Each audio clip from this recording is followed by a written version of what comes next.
नाशिक पूर्व विधानसभा युवक काँग्रेसच्या पावसामुळे रस्त्यावर पडलेल्या खड्ड्यातील पाण्यात होडी सोडून गांधीगिरी पद्धतीने आंदोलन। नाशिक शहरात पावसामुळे रस्त्यावर मोठ्या प्रमाणात खड्डे पडले आहेत आणि या खड्ड्यांमध्ये पावसाचे पाणी जमा होत आहे।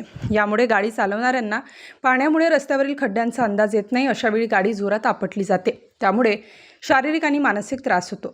म्हणून नाशिक मनपाच्या भोंगळ कारभार विरोधात नाशिक रोड येथील बस स्टॉप येथे रस्त्यावर पडलेल्या खड्ड्यांमधील जमलेल्या पाण्यात नाशिक पूर्व विधानसभा युवक काँग्रेसच्या वतीने कागदी होडी सोडून गांधीगिरी पद्धतीने मनपाचा निषेध व्यक्त करण्यात आला। याप्रसंगी नाशिक पूर्व विधानसभा युवक काँग्रेसचे अध्यक्ष जावेद पठाण, जिल्हा काँग्रेसचे उपाध्यक्ष सुभाष शिरे, पूर्व विधानसभा उपाध्यक्ष बंटी दासवाणी, शहर जिल्हा युवक उपाध्यक्ष राहुल सूर्यवंशी, पूर्व विधानसभा उपाध्यक्ष किशन दुशिंग, महासचिव सुनील शिंदे, दीपक अहुजा, सावंत रणसिंग, अझरुद्दीन शेख आदी उपस्थित होते।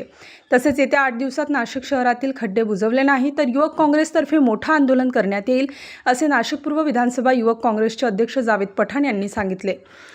आज नाशिक पूर्व विधानसभा काँग्रेसच्या वतीने आम्ही सगळे युवक काँग्रेसचे पदाधिकारी कार्यकर्ते नाशिक रोड येथील बस स्टॉपवर आपण पाहत आहोत की किती मोठे मोठे खड्डे झाले। अक्षरशः या बसचे खालचे बोनटसुद्धा याला लागत आहे। आपण सगळे पाहत आहोत या प्रशासनाचा भोंगळ कारभार, स्मार्ट सिटीचा भोंगळ कारभार। आम्ही सगळे युवक काँग्रेसच्या वतीने त्यांचा धिक्कार करतो, निषेध करतो आणि त्यांना 8 दिवसाची मुदत देतो। जर 8 दिवसात त्यांनी खड्डे भरले नाही नाशिक शहरातले तर युवक काँग्रेसच्या वतीने एक मोठं आंदोलन उभारण्यात येईल। बोला।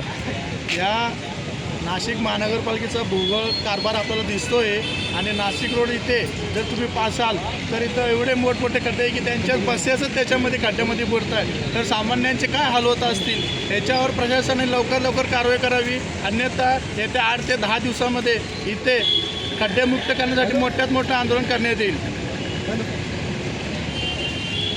स्टार न्यूजसाठी मोहसिन पठाण, नाशिक।